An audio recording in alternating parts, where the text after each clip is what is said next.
Heavenly Father, we thank you for this bright morning.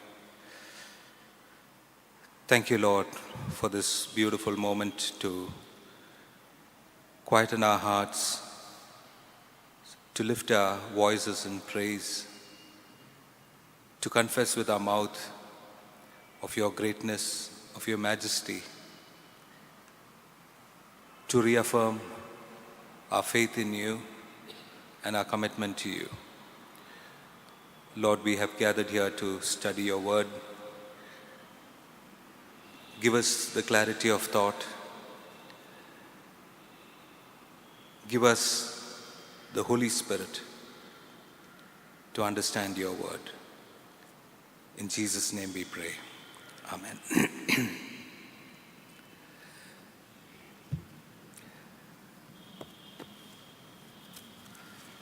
Dear friends, we are here this morning for our regular Bible study. We are going to study the letter of James. I have circulated an outline to you. Please don't be scared. I'm not going to do all of it today. What we're going to do is, the first main point says introduction. As a matter of introduction, we will deal with a few matters. Then we go to the outline. That is basically an outline for the entire letter of James. Verse 1 of chapter 1 is a word of introduction.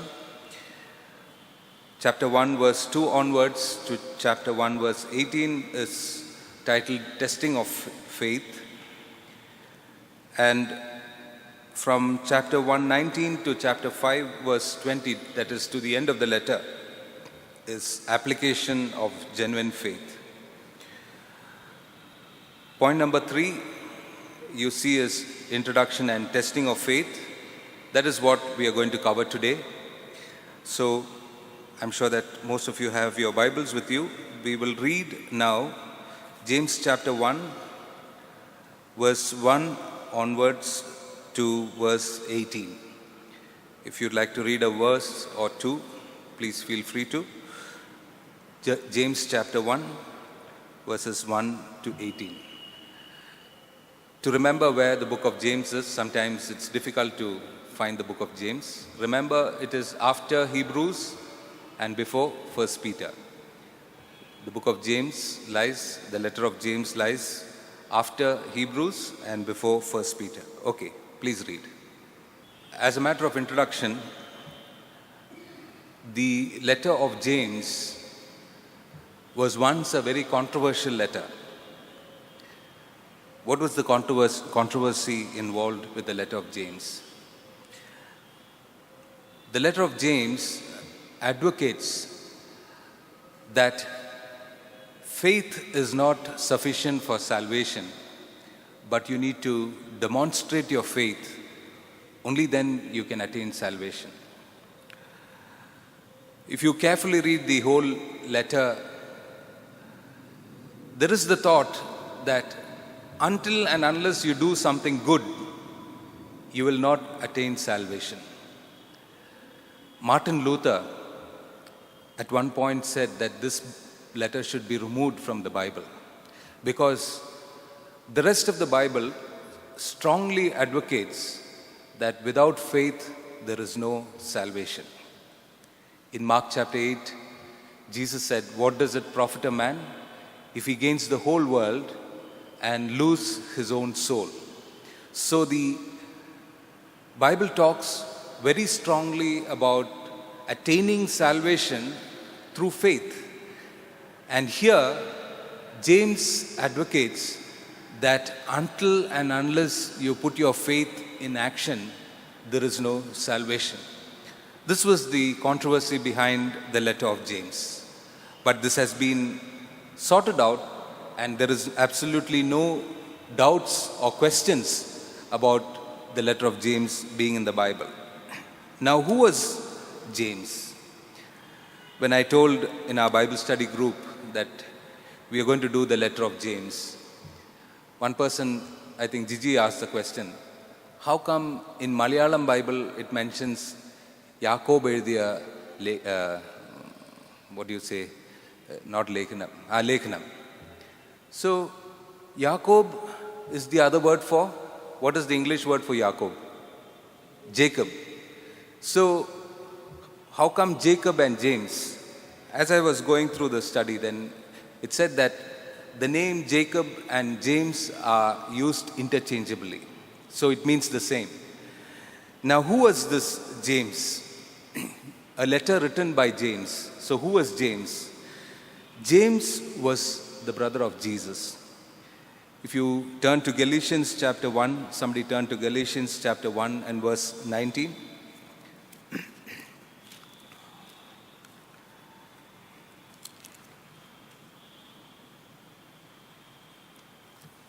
Galatians 1:19.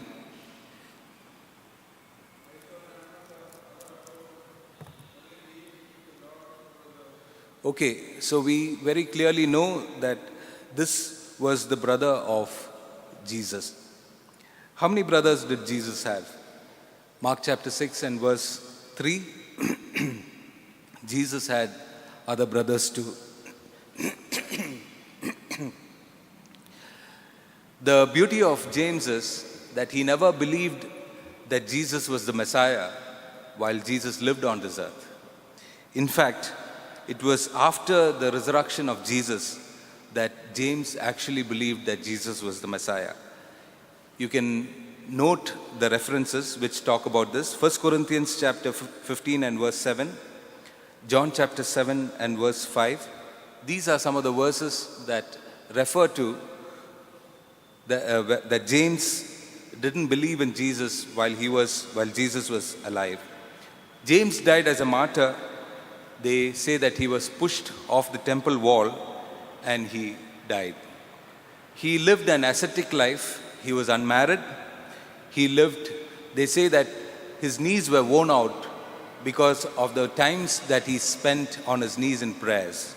So we see him as a very strong believer, but his faith in Jesus was only after the resurrection of Jesus. This is briefly about who James was, who the author is. This letter was written around between 40 and 50 AD, one of the earliest letters written that is recorded in the Bible. The theme for this letter, you can give a theme or title for this letter as Faith in Action. And the key verse for the whole letter is chapter 2 verse 26. Can somebody read James chapter 2 and verse 26?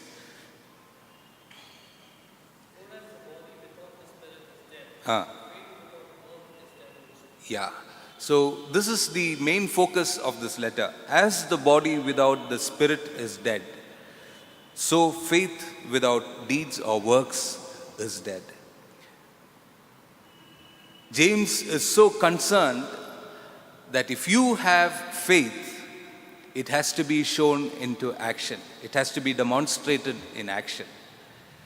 If you have faith and if you are insensitive to what is happening around you, you really need to question your faith.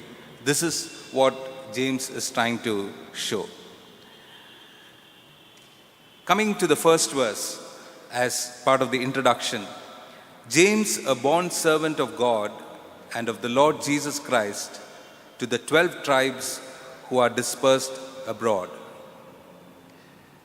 How does James introduce himself? He's making a self-introduction. What is the kind of introduction what does he say about himself? Very clear from verse 1. Servant of God and of the Lord Jesus Christ. If you and I were Jesus' own brother, how would you have introduced your letter? We would have not missed the opportunity to say, I, Jesus' own brother, write this letter to you, isn't it? In the very first introduction itself, you can see the commitment of James to the Lord Jesus Christ and to God. More than earthly relationships or more than earthly connections that we so like to show others, he is very clear that he is a servant of God and of the Lord Jesus Christ. And he is very clear to whom he is writing this letter.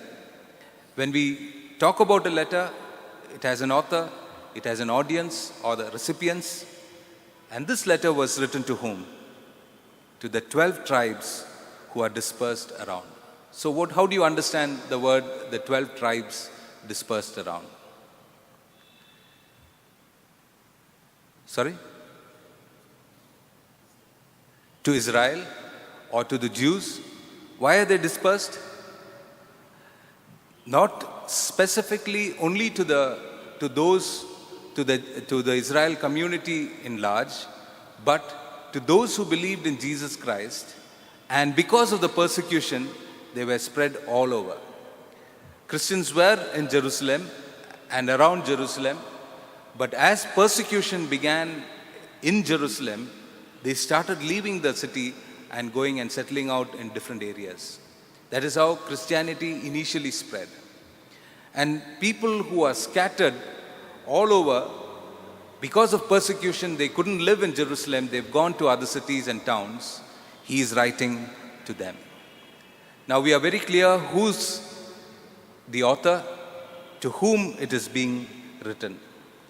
Now there are two themes that come out in this passage that we read, that is from verse 2 to verse 18. And as Binod rightly pointed out, about trials. This is something that all of us at every stage of life that we go through. We all go through trials. We all go through testings. Here James also deals with temptations. Trials is one thing, temptation is something else. So that he distinguishes in this passage of scripture. Now coming to the first part, if you read verse 2, it says, "Consider it all joy, my brethren, when you encounter various trials." When we read the second verse, we need to keep in mind the verse 1 also. Whom is he writing this letter to? To those scattered. Why were they scattered? Because they went through the trial of standing for their faith and they had to get scattered. They had to leave their places and spread around. So he says, "Consider it a joy, my brethren, when you encounter various trials." Normally when trials come, what is our emotion at that time? It is not joy. It is not celebration. Some of us go through self-pity, why me? Some of us ask the question, why Lord? Some of us blame it to our surroundings or to some past events. We go through different kinds of emotions, and most of them are negative emotions. And here James very clearly says, consider it a joy when you go through trials. ജീവിതത്തിൽ പരീക്ഷകൾ വരുമ്പോൾ സന്തോഷത്തോടെ അത് സ്വീകരിക്കുക എന്നുള്ള സത്യമാണ് ഇവിടെ യാക്കോബ് നമ്മളെ ഓർമ്മിപ്പിക്കുന്നത്. Because, and he makes a statement, and verse 3 and 4 substantiates why he says that you should consider it a joy. Because, verse 3, knowing that the testing of your faith produces perseverance. Trials are hard realities of life. You can't sweep them under the carpet. You may be able to do that for a while, but the reality is still there. You have to face it. It may be a new job or a new assignment given to you which you're not confident. You cannot shy away from it. It may be a health issue that you are facing in your life. It is a trial. You cannot sweep it under the carpet and say, I have overcome it. But it says, knowing that the testing of your faith produces perseverance. When our faith is tested and when we encounter it with joy, saying, how are some of the responses, when we go through a trial? How can we respond with joy? I'll give you an illustration.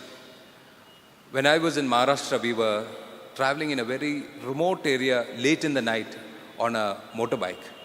I had an evangelist with me sitting at the back.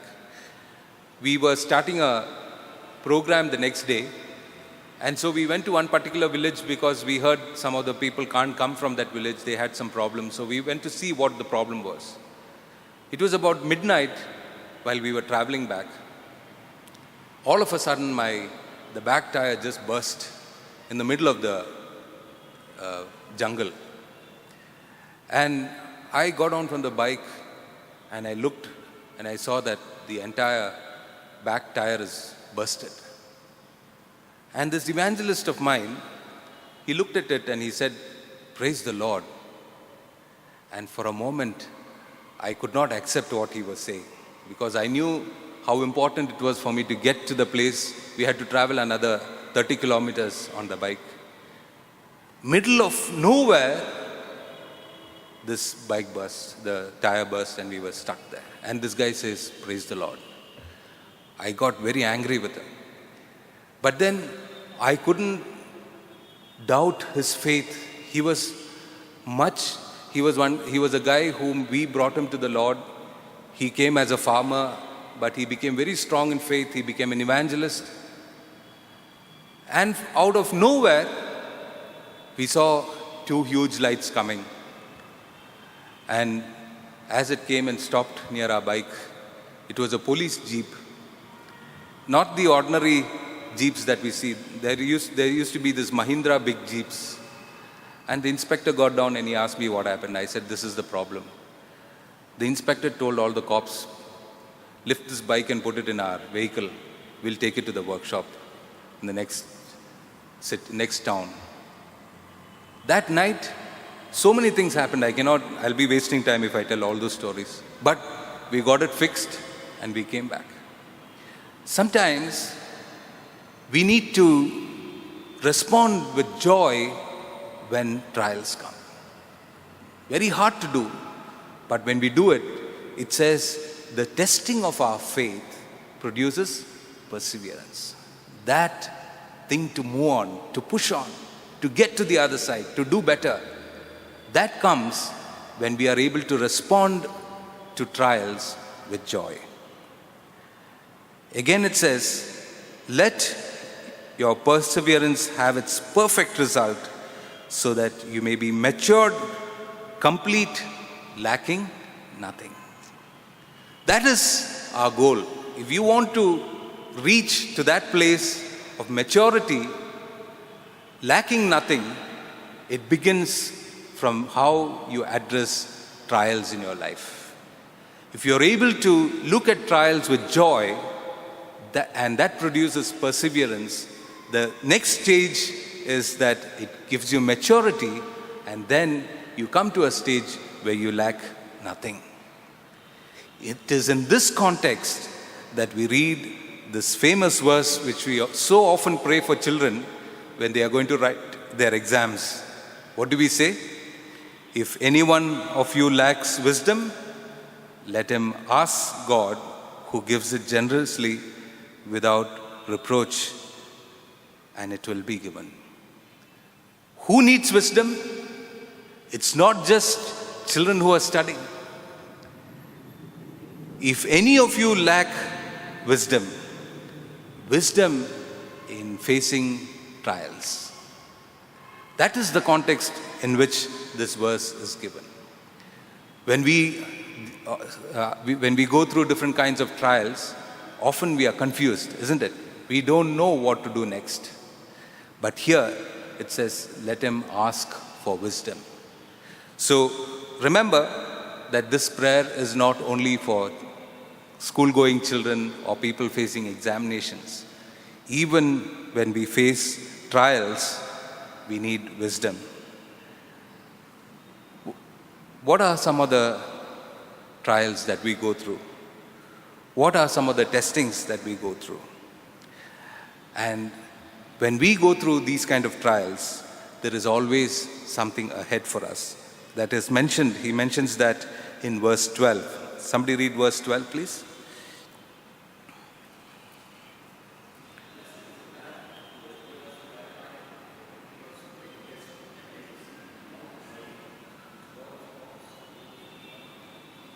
Yeah, so interesting. Blessed is the man who perseveres under trials, for once he has been approved, he will receive the crown of life which the Lord has promised to those who love him. So remember, trials, encounter them with joy, persevere, and the end result is the crown of life which God has promised. He talks about these trials, he talks about asking God for wisdom. Then he says, when we ask God, there should not be an iota of doubt. We ask God through prayers, we make our prayers. And these are prayers that we are making when we are going through different trials. Imagine the audience who received these letters. They have run away from Jerusalem. They've gone to different towns and villages for the fear of faith, for the persecution, for the trials that they faced. And there he says, stand firm, persevere. You are here not because you are a coward, but God has promised something for you. And when you pray, pray without a doubt. And what is the example he says here in verse 6?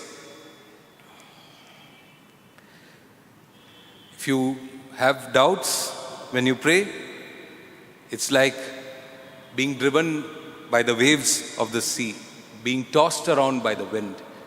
No direction, aimlessness. You are just going as the wind blows.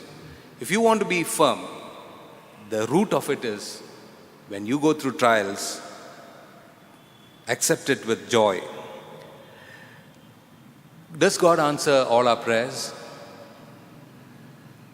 Suppose I'm going through a struggle or I need something very desperately. I'm looking for an answer. Will God answer all our prayers? I've said this so many times. There are 3 responses that God gives to all prayers. The first response is, he says, yes. Okay, you're asking for this, I'm going to give this to you. The second response is, he says, no. Suppose a child would come and ask me, my daughter would come and ask me, Dad, I need a nice knife to cut my papers and all that. I don't think I'll give it to her. I might buy her a small scissor and give it. We know how dangerous certain things can be. So we don't give. And we say absolute no to it. So sometimes God says no. And what is the third response? He says, wait. This is not the time for you. Remember, our faith in asking should be very strong. No doubts. When I ask God, should I ask, will God, is not the question. I ask in faith. But I also know that there are 3 responses that God can make. First is, he says yes, he can say no, or he will even say wait. Now, then James concludes this first part by giving the illustration of the poor and the rich. He says, but the brother of humble circumstance is to glory in his position, and a rich man to glory in his humiliation, because like flowering grass, he will pass away. Now, 2 examples of the rich and the poor. Whether you are rich or whether you are poor, trials is common for everyone. The tendency for a poor man is to say, he is to go through a lot of self-pity and say, I am a poor man, I don't have this, I have gone through struggles, I have gone through trials, I have always suffered in life, so this is my predicament, this is what my life is. Rather than to see what Paul says is, let him glory in his position. I may be poor, but I still consider all my trials as joy. And the rich man, he can get puffed up saying, I've seen so many trials, I have a lot of things, I have this, I have that. But he says, even if you have the resources, remember, you have to glory in your humiliation. That is very important. And then he concludes that part, says, for the sun rises. This is a very important verse for all of us. The sun rises with a scorching wind and withers the grass, and its flower falls off, and the beauty of its appearance is destroyed. So too the rich man, in the midst of his pursuits, will fade away. Those who put their trust in what they have, remember that all those things are temporal. They cannot last for long. Now going back to the question of trials, what do we understand from this first part of James's letter? Trials are meant for our growth. Trials are meant for us to become mature. Can you think of people who went through trials in the Old Testament or in the New Testament in the Bible? Any illustrations of people who went through trials? Job. Job is an outstanding example of a man who had everything. He never gloried in what he had. He had a strong faith in God. What about his trials? Did he accept it with joy? He did. Although nobody can rule out the possibility of complaining or expressing their pain when they go through trials or problems. But he never gave up. That is the joy in Job's life. What other example can you think of? Joseph, yes. Entire life of Joseph. We know from the pit to the prison and then to the palace. So that is the crown of life, and accepting it with joy. And when we accept, the formula is accept trials with joy, which gives you the motivation to persevere. You persevere through these trials, and then you become mature. And that maturity will take you to a situation or a position where you lack nothing. So remember that as the formula.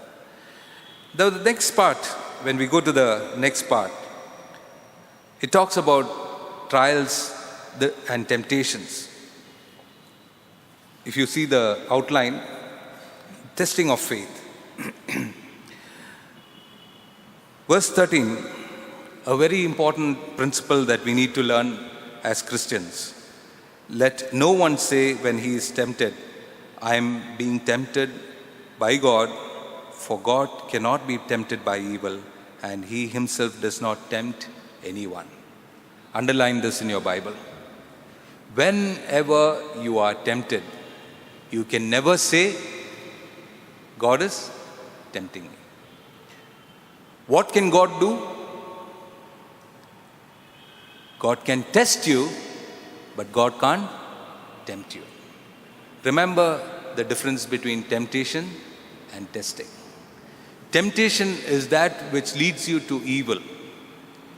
Testing is that which helps you to persevere and be mature in your faith. So, here James very clearly says, but when each one is tempted, when he is carried away, he is enticed by his own lust. And when lust has conceived, it gives birth to sin. And when sin is accomplished, it brings forth death. So temptation is the beginning.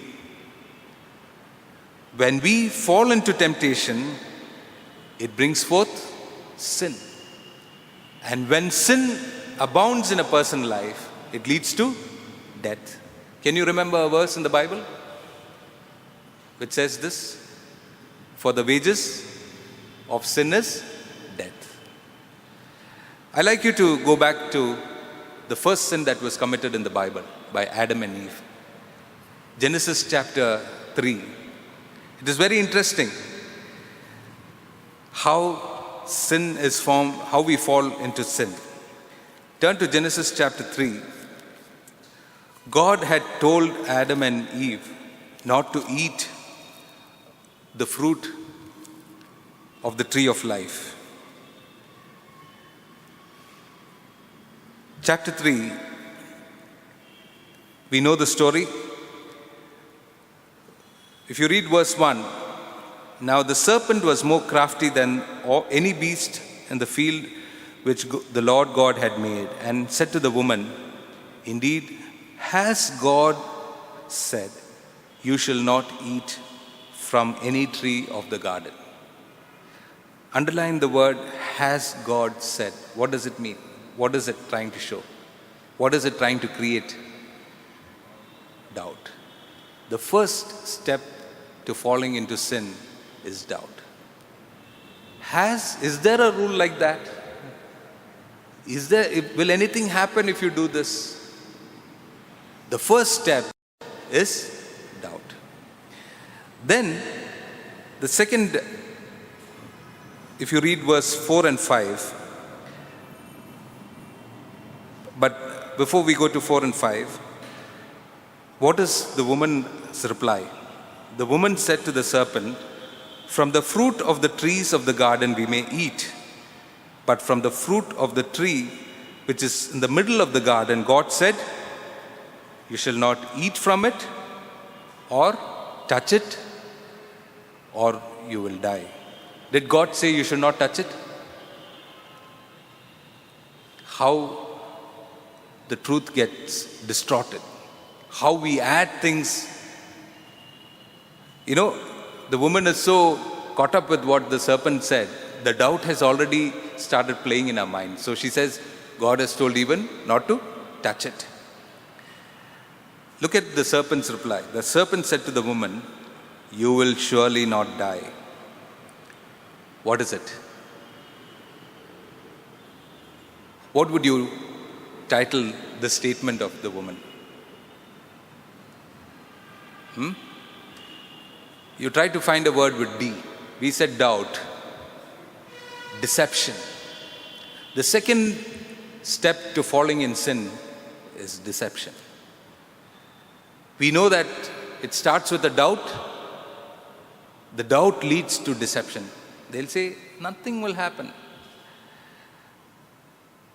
People who, among peers, I have noticed, they say, take a smoke, take a drag.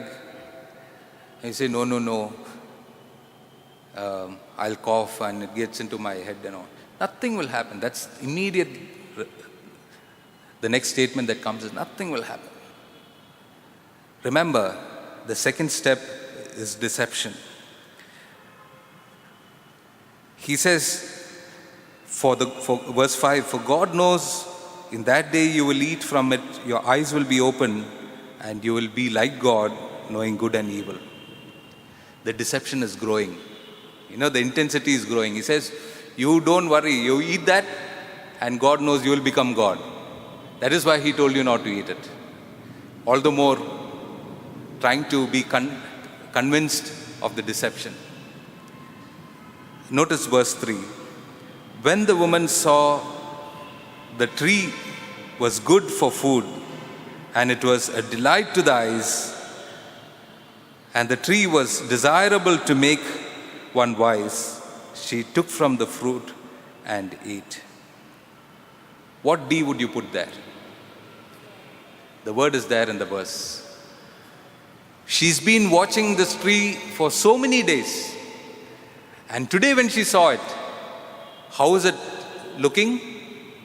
Beautiful, desirable. The third step is desire. It begins with a doubt, you get deceived, and then it develops into a desire. Oh wow, the fruit is looking so beautiful. It's looking so ripe, nice. She plucked the fruit and ate. The fourth step is disobedience or deed. We can never say that I just fell into it. I don't know how I fell into it. That never happens.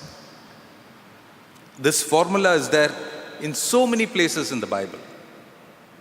It's not just only this way the formula is mentioned, but whenever sin is mentioned, it is not something that happens just like that.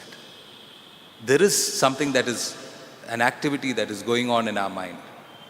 Mostly it begins with what are the 4 Ds? It begins with a doubt.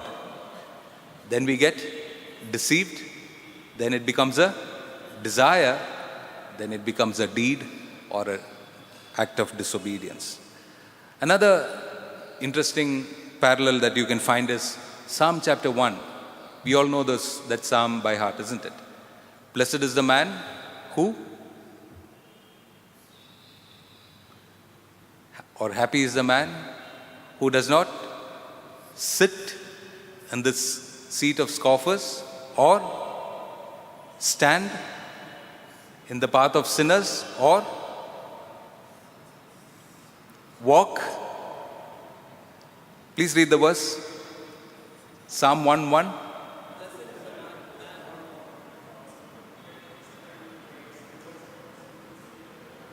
Or sit in the seat of scoffers. Do you see the progression? Blessed is the man who does not walk. The first step is you're just walking. Next, what happens?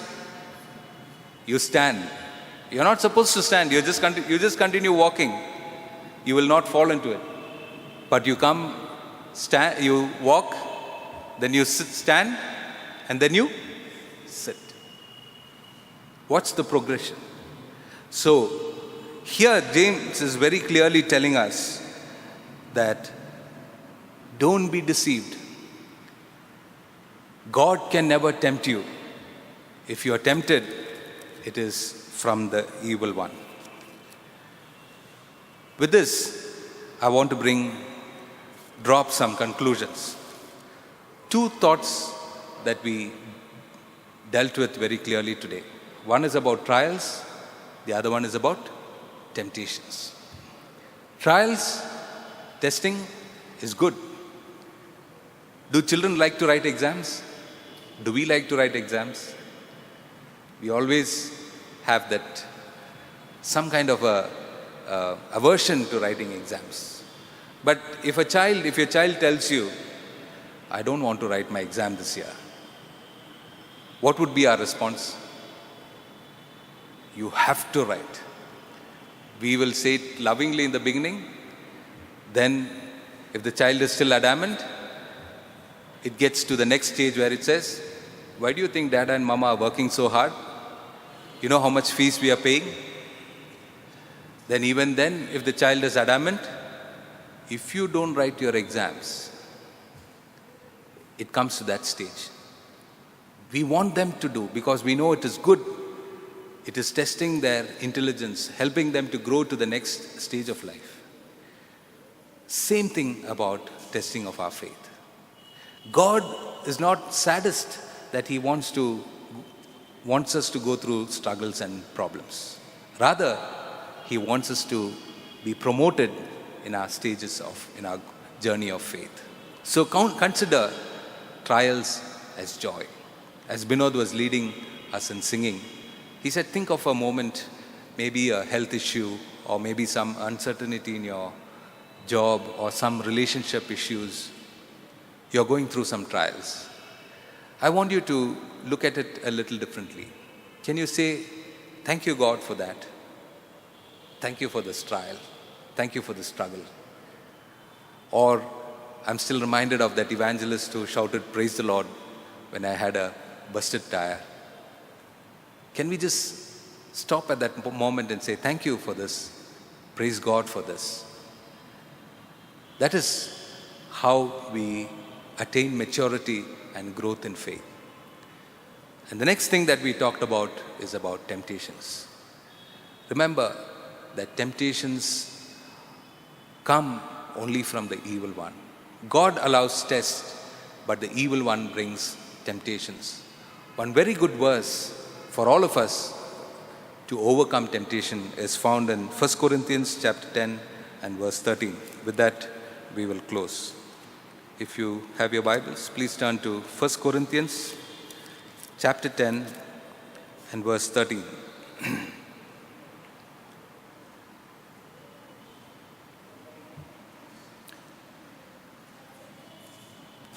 Okay, the first part of the verse says, the temptations that come to you is not unique for yourself. It is common to all. All of us go through it. It is not just that is happening to you. Sometimes we say, no, why is it happening to me? All the others are okay with this, but only I am being tempted like this. But remember, the temptation that comes to you is common to all. Next, it says, God is faithful. How is God faithful? He will not let you be tempted beyond what you are able to bear. That means the temptation that is coming to you, or the trial or the testing that is coming to you, is not beyond what you can bear. It's within your limits. And the third thing that says is, but with the temptation, it will also provide you a way of escape. Whenever temptation is there, it will provide you a way of escape. As somebody said, when temptation knocks at your door, send Jesus to open it. That is how you're able to overcome. Or like another person said, you cannot avoid a bird flying over your head, but you can always avoid a bird making a nest on your head. This is the truth about temptation. With these, friends, I'd like to end the first part, but why I made the outline is, the next few parts, we have another 8 sections in the second part, that is application of genuine faith. For the next 4 weeks, if you can take time and read those passages, probably you can read 1st and 2nd together, 3rd and 4th at one shot, 5th and 6th at another time, and 6th, 7th and 8th together.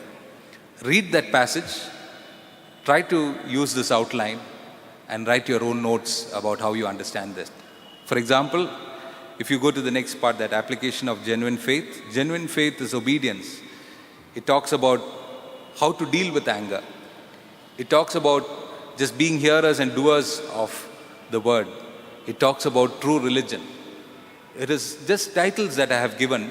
You can write your own notes. This outline will help you to study the entire letter of James. With this, we will close. Let us all bow down our heads for prayer.